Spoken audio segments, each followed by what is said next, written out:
Learn English with English Daily Podcast. We upload your podcast every day, so listen and grow like a pro as an English speaker. Listen now, the story and vocabulary and idioms will be discussed in the end. Don't forget to like, share and subscribe the channel.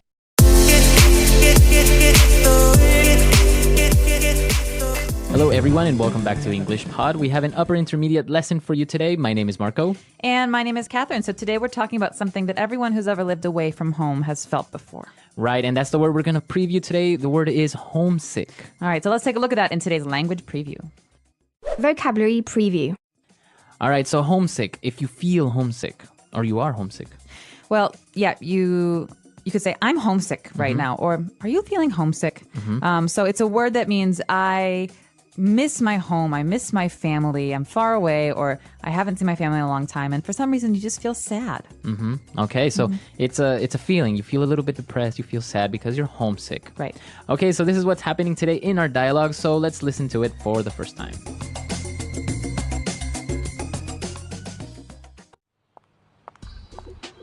Tom, how are you? Hey, we missed you at the party last night. Are you okay? I don't know.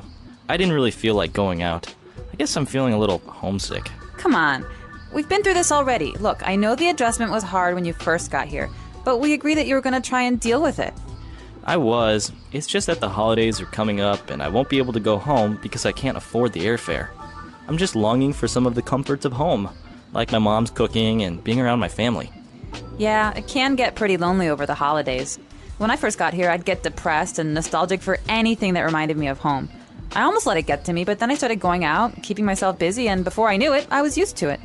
I see what you mean, but I'm still bummed out. Okay, how does this sound? Let's get you suited up and hit the dance club tonight. I hear that an awesome DJ is playing, and there will be a lot of pretty single girls there. You know, I could really go for that. You don't mind being my wingman for tonight? Not at all. It'll be fun. It will be like a boys' night out. Well, kinda. Great! I must warn you though, whatever happens, don't let me go on a drinking binge. Trust me, it's not a pretty picture. Alrighty, we're back. So yeah, I guess he's very homesick. Very homesick. And his friend is really worried. Yeah, but actually I think this is common, right? To be homesick during the holidays, like Christmas, for example. Oh man, it's the worst during the holidays because you think of all the traditions and all the things that you normally do at home and you're not doing them. So this is something we're going to talk more about a little bit later on, but let's take a look at some of the language that was used in Language Takeaway. Language takeaway. This first one is key, right? So when you move away from home or when you move to a new place, you have a period of adjustment. So adjustment is kind of finding the right balance or doing something so that you can kind of feel comfortable. Okay, so you have to adjust to your new life away from home. Or your new environment. So many times people say, wow, moving to China must be a big adjustment. So it means there's so many differences that it must take a long time to feel comfortable again. Okay, all right, so that's adjustment. What else do we have? Well, we've got this next phrase that's really important, I think, but often gets overlooked. We say the comforts of home, right? Comforts of home. So comfort's pretty easy, right? Feeling comfortable. So you Right. have comfort. But the comforts of home are things that are different with every person. But those are things that you have at your home or your childhood home or your parents' home that make you feel good and feel happy. So they're not only physical things or objects, right? They can be Right. like your mom's cooking or maybe even just spending time with your family. Right, or reading the newspaper with your dad or things that you're used to that you don't have anymore.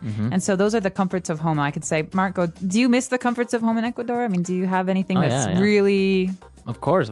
I think one of the main things is actually not living in the city because I used to live in the valley a little bit further away and kind of almost countryside. So that's one of the comforts of home that I miss. Oh, you're making me nostalgic and I've never even been.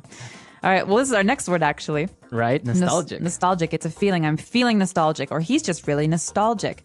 And so to be nostalgic is to kind of think about a time before or, think positively about something that you experienced before. So it's not usually a bad thing. It's never a bad thing. It's Right. Nostalgia is a good, warm, fond memory of something. Of something from your past. So you start thinking of something from your past that maybe brings nice, warm feelings. Maybe a little bit sad because you miss those times, but it's usually thinking about the past. Right. So I have nostalgia from my childhood. I loved, summers in Chicago when it was hot and the kids would play in the sprinkler and I had my dog and, it's a happy feeling. Right. So nostalgia would be the noun and nostalgic would be the adjective. Exactly. All right. And our last word for today on Language Takeaway is bummed out.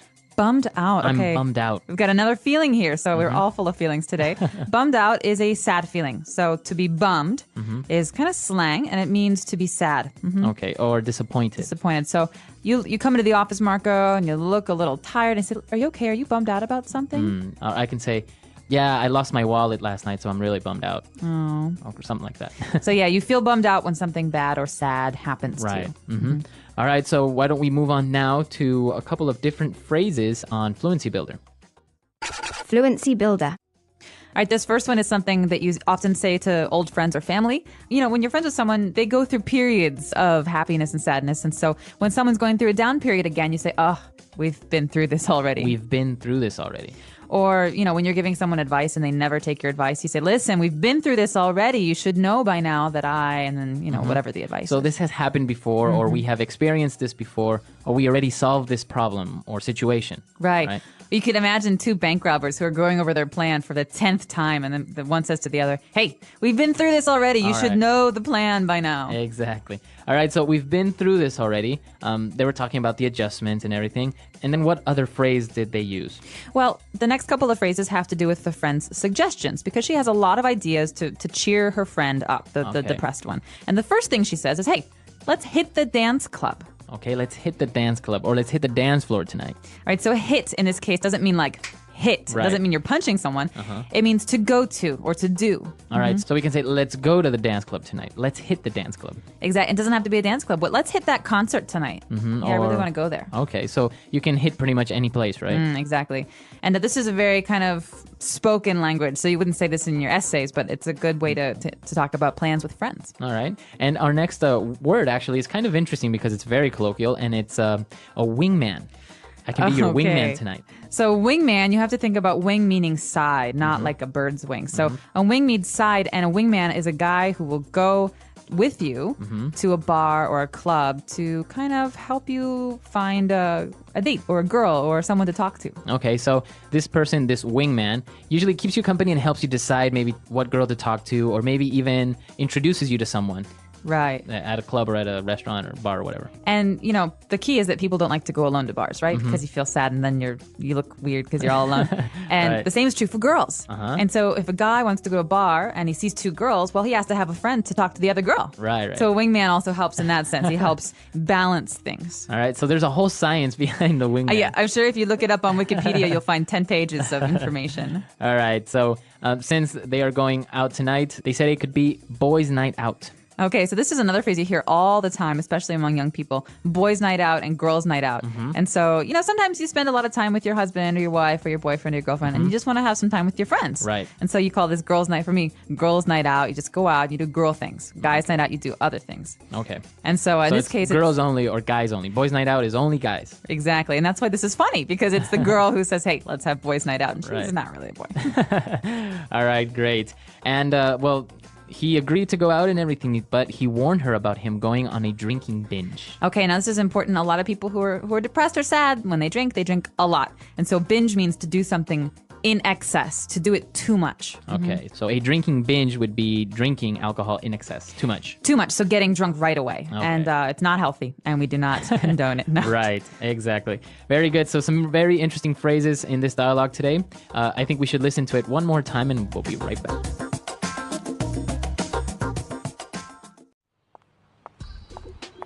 Tom, how are you? Hey, we missed you at the party last night. Are you okay?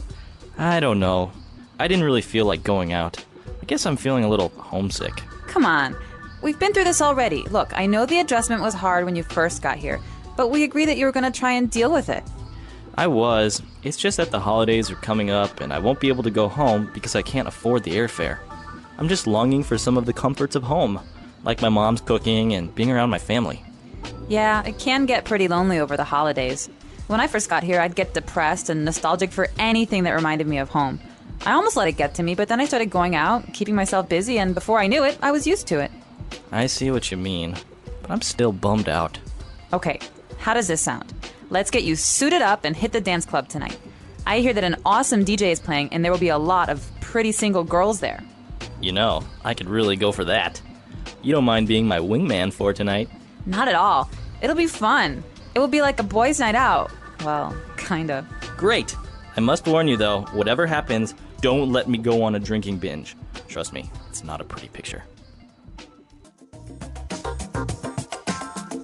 All right, we're back. So speaking of homesick and holidays, do you actually get very depressed or homesick during Christmas? I do. Well, my family has a lot of Christmas traditions that are just really kind of wonderful, and we do them every single year. And so the first time I spent Christmas away, I was living in Italy, and it was kind of similar. But then the second time was when I was living in China, and China was just not the same. No oven, so no Christmas cookies, and no granny who pours vodka and eats meatballs, and like my mom not running around the kitchen. You feel lonely, and then all of a sudden you get a phone call, and it's the entire family, and they're all together eating, having an amazing Christmas, and they think it's going to help you feel less homesick, but it makes you feel more homesick. So you definitely have nostalgia for those days during the holidays. But what about you? I rarely get homesick, but yeah, sometimes during Christmas or New Year's. New Year's, we usually have more unique traditions in Ecuador. So it's very fun. The family gets together, we dance, we eat. So, but yeah, I've been away from home so long that I rarely get homesick anymore. But it's great to go back and spend time with the family. So after my visit to Ecuador, then I might get homesick for a little while, but then it goes away. Yeah. Well, you guys should tell us, do you ever feel homesick? And if you do, what do you feel homesick about? What do you miss? Maybe mom's cooking, maybe family, maybe the comforts of home. Yeah, so we're curious to hear your answers. We have a website, englishpod.com. You can, of course, also leave us questions. We're happy to answer those. And until next time, everyone. Bye-bye.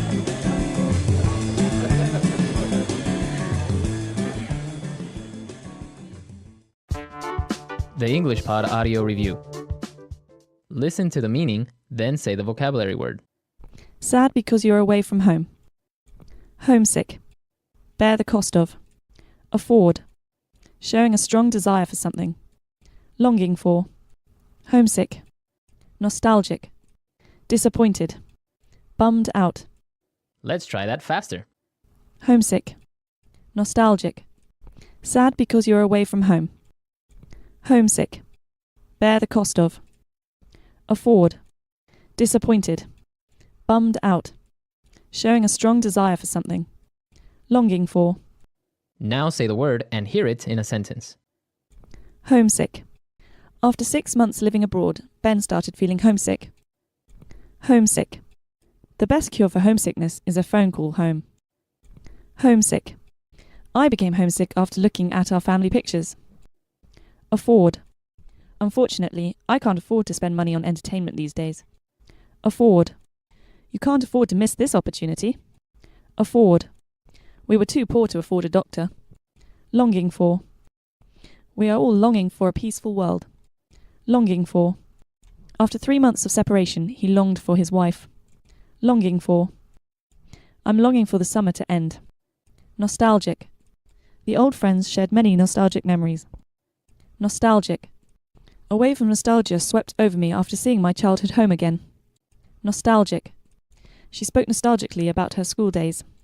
Bummed out. He is bummed out because his girlfriend dumped him. Bummed out. Don't be bummed out about the bad weather. There's nothing you can do about it. Bummed out. Our team lost. What a bummer. Please subscribe our channel not to miss out our daily English podcast. Thank you.